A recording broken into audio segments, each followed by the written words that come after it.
नमस्कार, मैं राधा ठाकुर आप सभी दर्शकों का अन्नदाता के इस कार्यक्रम में स्वागत करती हूं। हमारे देश का किसान जन का पोषक है, वे श्रम का देवता है, अन्नदाता है, उसमें ही भारत की आत्मा निवास करती है। ऐसे ही किसान भाइयों की प्रगति के लिए हम खेती बाड़ी से जुड़ी बहुत सी नई लाभकारी जानकारियां हर रोज सुबह लेकर आते हैं। तो चलिए कार्यक्रम शुरू करने से पहले देखते हैं क्या है आज के अन्नदाता में। कातरा कीट से फसलों में होता है भारी नुकसान, करें समय पर नियंत्रण। फसलों में उगने वाले खरपतवारों की रोकथाम के उपाय।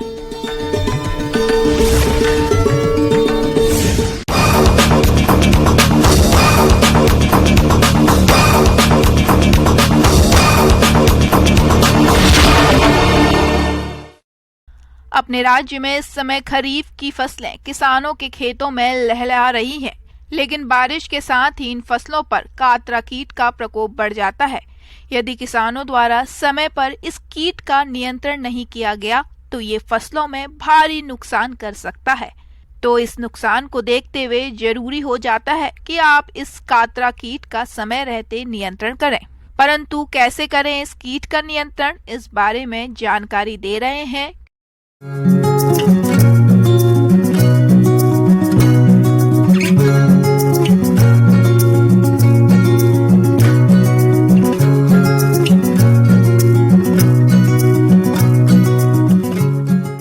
यह कीट बहुभक्षी कीट है जो लगभग सभी फसलों का आता है। उसके अलावा ये खरीफ में सबसे ज्यादा चौला, मूंग, गंवार और अगर ये नहीं मिले तो दूसरी फसलों को भी खा लेता है। इसका खाने का तरीका है, ये एक साथ ग्रुप में चलते हैं और आर्मी की तरह चलते हैं, बैंड में चलते हैं जैसे आर्मी चल रही हो, और पीछे ऐसे लगता है जिसे खेत को कोई जानवर चर गया हो। तो ये खतरनाक कीट है। खरीफ फसलों पर कातरा का साया, बारिश के साथ ही होता है अधिक प्रकोप, फसलों को चट कर जाता है कातरा कीट, किसानों की करी कराई मेहनत पर फेर देता है पानी, समय पर नियंत्रण न करने पर किसान हो जाते हैं बर्बाद। किसान भाइयों, बारिश के साथ ही खरीफ फसलों पर कातरा का हमला बढ़ गया है। कई जगहों पर कातरा कीट फसलों को चट कर रहा है। जैसा कि आप देख पा रहे हैं कि ये कीट फसल की पत्तियों को खाकर छलनी कर रहा है, जिससे फसलें पूरी तरह से चौपट हो जाती हैं और किसानों को समझ नहीं आ पाता कि अब वे करें तो करें क्या। इसीलिए सबसे पहले आपको इस कीट को पहचानना जरूरी है। जब आपको खेत के मेड़ के आसपास जो खरपतवार उगे हुए हैं उस पे पीले कलर के अंडे दिखे, हल्के पीले कलर के, तो समझ जाना चाहिए कातरा के अंडे, और वो पत्तियों की निचली सतह पर देते हैं। अब इन अंडों से लठ निकलेगी बाहर और लठ के ऊपर रोए होंगे, बाल होंगे, बालदार होंगे, हेरी कैटरपिलर्स जिसको बोलते हैं। तो ये जैसे ही निकलेगी, पहले इसका पिंक कलर होगा जब जैसे बड़ी होगी, और लठ काफी बड़ी होने के बाद में इसका हल्का पिंक कलर हो जाता है और ये बहुत नुकसान पहुंचाती है। जहां बारिश ज्यादा होती है तो ये लठ का प्रकोप कम होता है, और जहां बारिश में अंतराल आ जाता है बीच में तो इस लठ का प्रकोप बहुत ज्यादा होता है, क्योंकि बारिश से इसके रोए झड़ जाते हैं और रोए झड़ने के बाद में ये लठ कमजोर हो जाती है और मर जाती है। तो बारिश का इसके कंट्रोल में बहुत बड़ा योगदान है। और जहां बारिश में अंतराल आ गया कि 1 हफ्ते का या 15 दिन का, 20 दिन का अटैक के बाद में, तो ये खतरनाक साबित होता है। किसान भाइयों, कातरा कीट फसल को चौपट कर देता है, जिसको लेकर किसान चिंतित है, और किसानों का चिंतित होना लाजमी भी है, क्योंकि उनकी करी कराई मेहनत पर ये कीट पानी फेर जाता है। तो इस कीट की गंभीर समस्या को देखते हुए जरूरी हो जाता है कि आप इस कीट की रोकथाम के लिए उचित कदम उठाएं। इस कीट के नियंत्रण के लिए सबसे पहले क्या करेंगे आप, गहरी जुताई सबसे लाभदायक रहती है। इसमें इन कीटों के कोये छिपे रहते हैं और वो गहरी जुताई करने से ऊपर आ जाते हैं और उनको पक्षी खा जाते हैं, जिससे इनको आसानी से कंट्रोल किया जा सकता है। खेत की आसपास, मेड़ों के आसपास सभी खरपतवारों को ध्यान से हटाएं। इसके साथ ही फिर भी इस कीट की संभावना ज्यादा बना रहती है तो आप जैसे ही किसान भाई बुआई करते हैं उसके खेत के चारों तरफ ट्रैप क्रॉप भी लगा सकते हैं।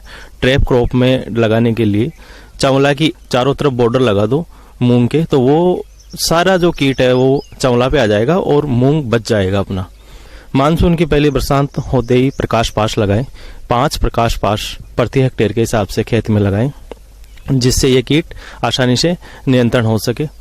और अगर प्रकाश पाश की व्यवस्था नहीं है किसान के पास, तो वो अलग अलग जगह आग भी जला सकता है, जिसको बॉनफायर बोलते हैं। उस बॉनफायर से आराम से वो उस आग के पास आ जाएंगे और उनको इकट्ठा करके नष्ट किया जा सकता है। इसके अलावा फेरोमोन ट्रैप, इन कीटों का फेरोमोन जो ज्यादातर मादाएं छोड़ती हैं और जो नर इकट्ठे हो जाते हैं, और उन नर को इकट्ठा करके अपन नष्ट कर सकते हैं। फिर अगर ज्यादा समस्या बनी रहती है तो इसका रासायनिक उपचार भी है। रासायनिक उपचार के लिए आप प्रोफेनोपोस प्लस साइपरमेथ्रिन का कॉम्बिनेशन आता है, जो 1 ml प्रति लीटर के हिसाब से अपन छिड़काव करेंगे तो कातरा से निजात मिल जाएगी। थैंक यू, धन्यवाद। किसान भाइयों, अभी तक आपने खेती से जुड़ी हुई कुछ उपयोगी जानकारियां देखी। अब लेते हैं एक छोटा सा ब्रेक और जल्द ही लौटेंगे और कार्यक्रम में आगे भी है खेतीबाड़ी से जुड़ी महत्वपूर्ण जानकारियां, तो बने रहिए हमारे साथ।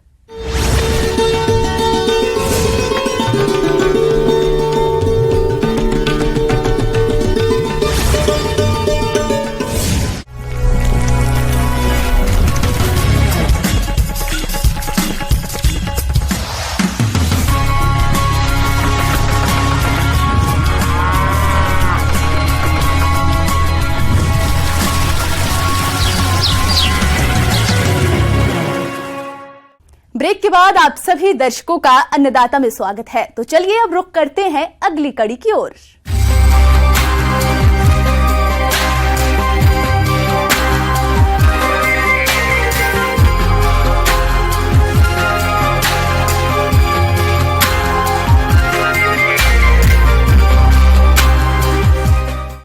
किसान भाइयों, खरपतवार ऐसे पौधे होते हैं जो कि मुख्य फसलों के बीच स्वतः ही उग जाते हैं, और ये खरपतवार न केवल फसलों की बढ़वार को बाधित करते हैं, बल्कि हानिकारक कीट और रोगों की शरण स्थली का काम भी करते हैं।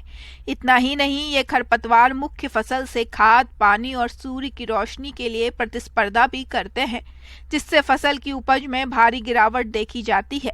इसलिए समय रहते इन खरपतवारों की रोकथाम किस प्रकार से करें, इस बारे में जानकारी दे रहे हैं कृषि वैज्ञानिक डॉक्टर अर्नब कुड्डू।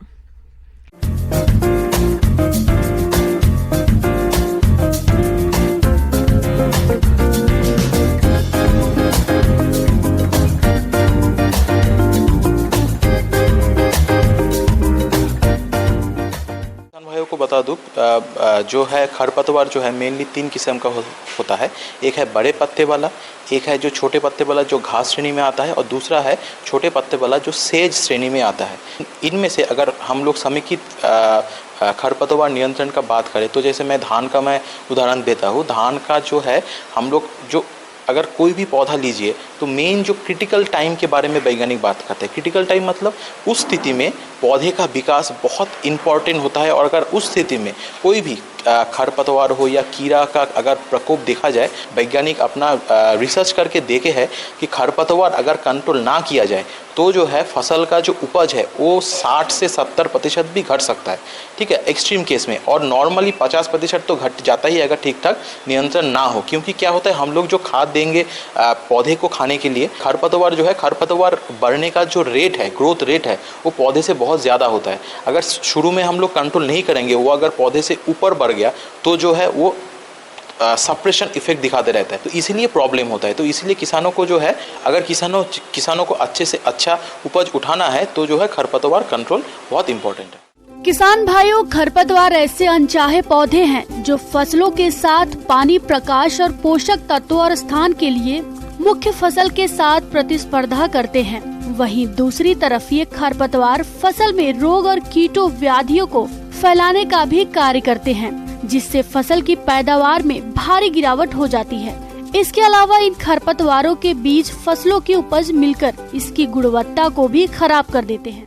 बुआई के बाद और जो है 25 से 30 दिन, ये जो टाइम है ये खरपतवार के लिए बहुत क्रिटिकल होता है। इसलिए अगर हम धान के बारे में बात करें तो बुआई के 2-3 दिन बाद, ठीक है, हल्का सा पानी का लेवल मेंटेन करते हुए हमको ब्यूटाक्लोर खरपतवार नाशी या फिर जो कि हमको स्प्रे करना है, और अगर पेंडिमिथालिन खरपतवार नाशी जो कि 1 हेक्टेयर के लिए 3 लीटर हमको स्प्रे करना चाहिए। इससे क्या होगा, बुआई के बाद जस्ट बाद जब हम लोग खाद देते हैं तब क्या होता है, खरपतवार बहुत ज़्यादा मात्रा में बढ़ता है, कुछ तीनों प्रकार के खरपतवारी, तो उसको जो है कंट्रोल करेगा। और अगर हम बात दलहन फसल के लिए करें तो दलहन फसल के लिए जस्ट आफ्टर द सोइंग, बुआई के बाद फ्लुक्लोरालिन जो केमिकल आता है उसको 500 से 600 लीटर पानी में घोल के आपको छिड़कना पड़ेगा, तब जाके उसका केमिकल का यूज़ जो है वो आप किसान को बढ़िया तरफ से देखने को मिलेगा।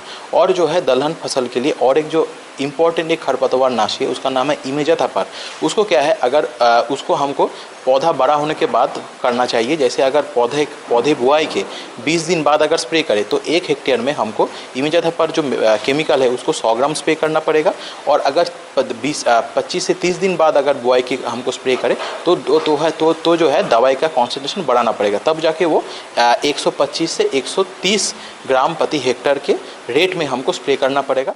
इधर खरपतवार के नियंत्रण हेतु रासायनिक दवाओं का प्रयोग काफी बढ़ा है, जिसके कारण भूमि और वातावरण में प्रदूषण खतरा बढ़ने के साथ साथ कुछ खरपतवारों में इन शाकनाशी रसायनों के प्रति सहनशीलता भी बढ़ी है। इसलिए ऐसी परिस्थिति में खरपतवारों के नियंत्रण के लिए समेकित खरपतवार प्रबंधन प्रणाली को अपनाया जाना अति आवश्यक है। गर्मियों में खेतों की गहरी जुताई करें, समुचित फसल चक्र अपनाएं और खरपतवार रहित प्रमाणित बीजों का प्रयोग करें। वही बुआई हमेशा लाइनों में करना उचित रहता है। पौधों से पौधों की दूरी और लाइन से लाइन की दूरी उचित रखें, जिससे निकाई गुड़ाई करने में आसानी रहती है। वही उगे हुए खरपतवारों को नष्ट करने के लिए निकाई गुड़ाई करते रहें। खेतों में पूरी सड़ी हुई गोबर या कंपोस्ट की खाद का ही प्रयोग करें। हरी खाद का प्रयोग करने से खरपतवार कम उगते हैं। हैंड वीडिंग, ठीक है, हाथ से अगर मैनुअली वीडिंग का अगर प्रावधान है तो हाथ उस तरफ जाए, और अगर लेबर का कमी अगर महसूस हो, नहीं मिल रहा हो, तो जाके जो है केमिकल यूज़ के तरफ बढ़े। और एक चीज़, अभी जो है हम लोग टिकाऊ खेती के बारे में बात करते हैं, संरक्षण खेती के बारे में बात करें, उसमें एक मेन कंपोनेंट है क्रॉप रोटेशन, मतलब जो फसल चक्र का परिवर्तन। तो किसानों को मैं यही बोलूँगा कि जो है अगर एक साल अगर कोई फसल करे तो दूसरे साल दूसरा कोई किस्म का फसल करे। मान लीजिए इस बार अगर खरीफ के धान करे तो अगले बार जो है उसको रोटेशन करके दूसरा कोई दलहन या तिलहन का अगर फसल खेती करेंगे तो जो है वीड अगर टाइम के हिसाब से हम लोग तोड़े उसको, तो कुछ वीड होता है जो पूरा साल आपको दिखने को मिलेगा, जैसे हो गया दूब। कुछ होता है क्रॉप स्पेसिफिक, मान लीजिए धान में जो आता है कुछ घास टाइप का। तो जो है अगर फसल चक्र में परिवर्तन करेंगे तो जो एनुअल मतलब एक सीजन का जो खरपतवार है वो शिफ्ट होके जो पूरे साल रहने वाले में कन्वर्ट हो जाएगा। इससे क्या होगा, हमको बाद में ग्लाइफोसेट ये सब का स्प्रे करने से खरपतवार को कंट्रोल करना आसान होगा। आगे और भी है खेतीबाड़ी से जुड़ी बहुत सी रोचक जानकारियां, पर यहां रुकेंगे एक छोटे से ब्रेक के लिए और जल्द ही हाजिर होते हैं।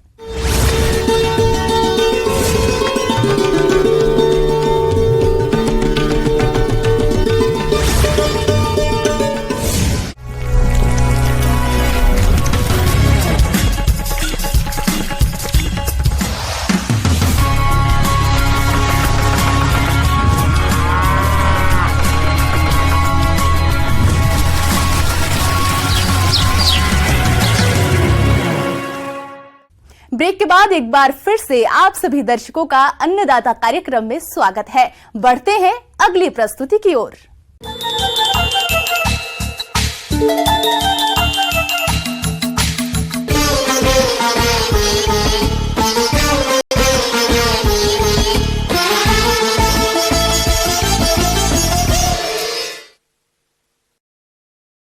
अपने राज्य में मक्का की खेती मुख्य रूप से दक्षिणी पूर्वी भाग में की जाती है और किसी कारणवश अभी तक जिन किसानों ने मक्का की बुवाई नहीं की है वे किसान शीघ्र मक्का की बुवाई कर लें। तो जो किसान भाई मक्का की खेती करने जा रहे हैं तो उनको मक्का की उन्नत किस्मों का चयन करके बुवाई करनी होगी, तभी उन्हें आगे चलकर मक्का की अधिक पैदावार मिलेगी। तो मक्का की उन्नत किस्में कौन कौन सी हैं और इसकी वैज्ञानिक विधि से बुवाई कैसे करें, आइए जानते हैं विषय विशेषज्ञ रीना शर्मा से।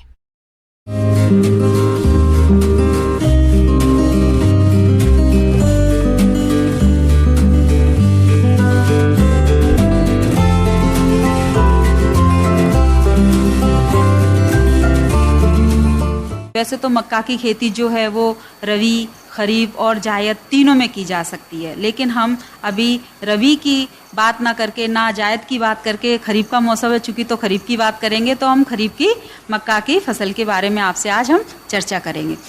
इसमें जो मक्का की किस्म है उसका भी महत्वपूर्ण बिंदु है। इसमें हम जो मक्का की उन्नतशील प्रजातियां हैं उनकी बात करते हैं तो हमारी गंगा सफ़ेद 1, गंगा 5, गंगा 3 और डेक्कन 110 अच्छी वैरायटी हैं। बाजार में जो भी बहुत अच्छी विकसित वैरायटी हैं वो उसका आप चयन कर सकते हैं। इसमें आपकी कंपोजिट और हाइब्रिड वैरायटी आपको बहुत अच्छी मिल जाएंगी जो कि काफ़ी अच्छा उत्पादन दे रही हैं किसान भाइयों को। मक्के की खेती को सामान्य तौर पर किसी भी भूमि में कर सकते हैं, किंतु अच्छी गुणवत्ता और अधिक पैदावार के लिए बलुई, दोमट और भारी भूमि की आवश्यकता होती है। इसके अलावा भूमि अच्छी जल निकासी वाली होनी चाहिए। मक्के की खेती के लिए लवणीय और क्षारीय भूमि को उपयुक्त नहीं माना जाता है।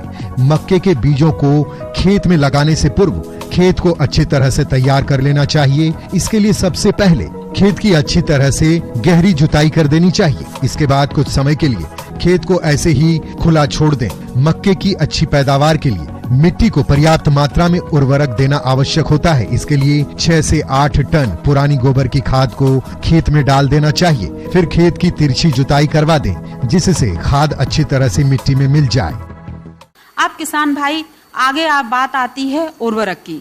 तो उर्वरक एक ऐसी चीज है कि जो हर क्रॉप में बहुत जरूरी महत्वपूर्ण योगदान देता है और इसमें एनपीके का जो रेशियो होता है वो 80, 50 और 30 होता है। क्योंकि ये एक धान्य फसल है तो इसमें नाइट्रोजन की आवश्यकता ज्यादा होती है। अब बात आती है कि इस उर्वरक को हम किस तरीके से दें। तो इसमें हम जब खेत की अंतिम जुताई करते हैं तब हम फास्फोरस और पोटास की पूरी मात्रा दे देते हैं और नाइट्रोजन की 1/3 मात्रा दे देते हैं। इसके बाद 1/3 मात्रा जो हमारी होती है वो जो साइड ड्रेसिंग करते हैं हम उस समय देते हैं और 1/3 मात्रा जब हमारी मक्के में मंजरी निकलती है उस समय हम उसको देते हैं, जिससे कि काफी अच्छा भुट्टे का जो साइज होता है वो होता है और दाना भी इसका स्ट्रॉन्ग और बोल्ड होता है और चमकदार होता है। तो सबसे पहले हम बीज की बात करते हैं तो हमारे जो आजकल बाजार में 3 तरह की हमारे बीज मिल रहे हैं, एक संकर, कंपोजिट और हरे चारे वाले।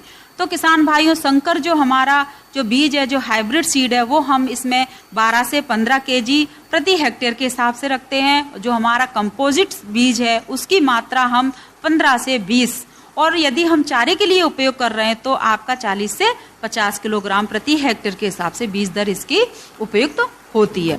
बीमारी के बचाव हेतु कार्बेंडाजिम 1 ग्राम और थायरम 2 ग्राम प्रति किलोग्राम बीज दर से उपचार करें। कीट प्रबंध के लिए एमिडाक्लोरोपिड 70 WS 50 ग्राम प्रति किलोग्राम बीज की दर से उपचारित करें, जिससे पौधे 30 दिन तक सुरक्षित होंगे। आप इसकी बोनी सिड्रिल से कर सकते हैं या देसी हल से भी कर सकते हैं। आपके पास डिबलिंग की यदि सुविधा है तो आप डिबलिंग से भी इसकी बोनी कर सकते हैं। अब इसकी जो हमारी प्लांट टू प्लांट जो दूरी होती है तो क्या है कि हमारा आपने देखा होगा कि जो मक्का है वो काफ़ी हाइट होती है उसकी और इसकी जो जड़ें होती हैं उसमें हमारी 2 तरह की रूट्स पाई जाती है, एक सेकेंडरी और एक प्राइमरी। तो जो सेकेंडरी जो रूट्स होती हैं वो काफ़ी थोड़ा दूर दूर फैलती हैं। तो इसके लिए हमें कतार से कतार की दूरी 60 और प्लांट से प्लांट की दूरी हमें 20 रखनी चाहिए। इससे हमारे उत्पादन पर अच्छा असर पड़ेगा। किसान भाइयों, फसल को खरपतवार से मुक्त रखने के लिए रासायनिक खरपतवार नाशक दवाई एट्राजीन 1 किलोग्राम को 600 से 700 लीटर पानी के हिसाब से घोल बनाकर प्रति हेक्टेयर की दर से बुआई के 24 घंटे के अंदर प्रयोग करने पर शुरुआत के 30 से 40 दिनों तक खरपतवार नहीं उगते हैं। इसके अलावा खड़ी फसल में 2 से 3 निराई गुड़ाई कर फसल को खरपतवार से मुक्त रखें। किसान भाइयों, मेरे द्वारा बताए गए मक्का की बोनी प्रबंधन को यदि आप बिंदुवार अच्छे से फॉलो करते हैं या इसका स्मरण करते हैं तो आप बहुत अच्छे से मक्का का उत्पादन ले सकते हैं।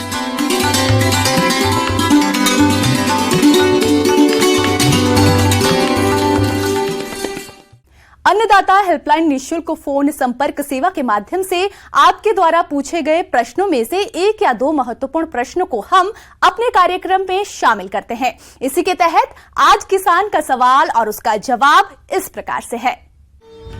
अन्नदाता निःशुल्क फोन संपर्क सेवा के माध्यम से पूछे गए प्रश्नों में से आज हमने जिस प्रश्न को कार्यक्रम में शामिल किया है उसे पूछा है ग्राम मानकपुर, जिला नागौर के कृषक प्रीतम लाल ने। ये पावर टिलर यंत्र के बारे में संपूर्ण जानकारी चाहते हैं। तो प्रीतम लाल जी, आपकी जानकारी के लिए प्रस्तुत है कार्यक्रम का ये अंश।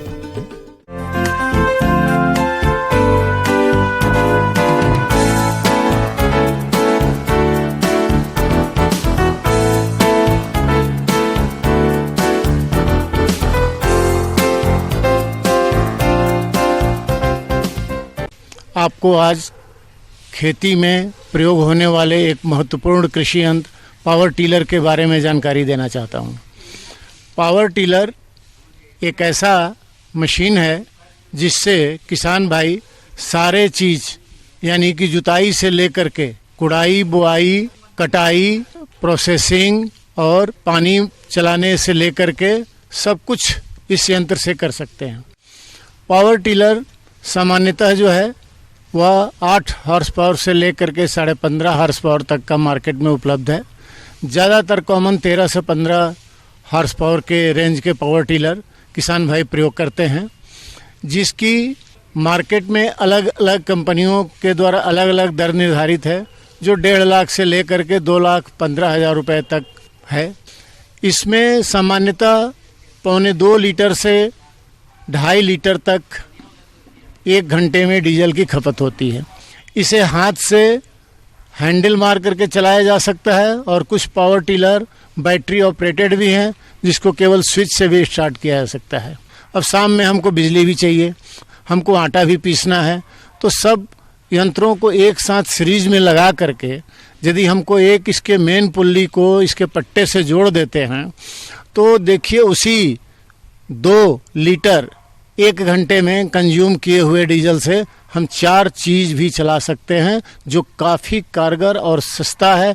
इससे अन्य कोई जो है सस्ता जो है संसाधन गाँवों के लिए उपलब्ध फिलहाल नहीं है। अब राज्य सरकारें अलग अलग अपने हिसाब से इसका अनुदान देती हैं। कहने का मतलब कि मात्र 2 लाख रुपए का पावर टिलर किसान की सारी समस्याओं को एक साथ सुलझाने के लिए सक्षम है।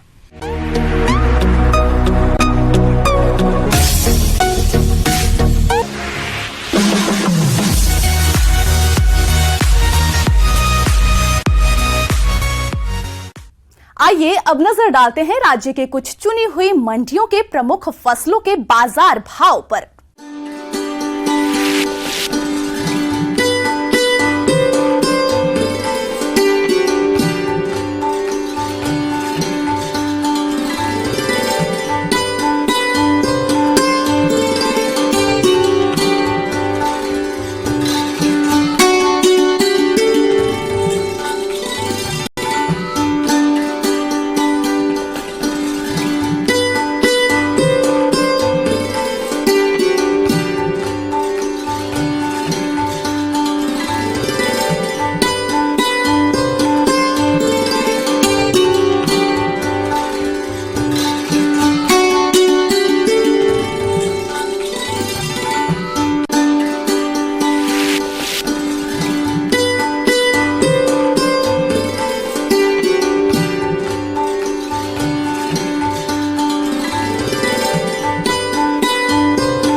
भाइयों, अन्नदाता आपकी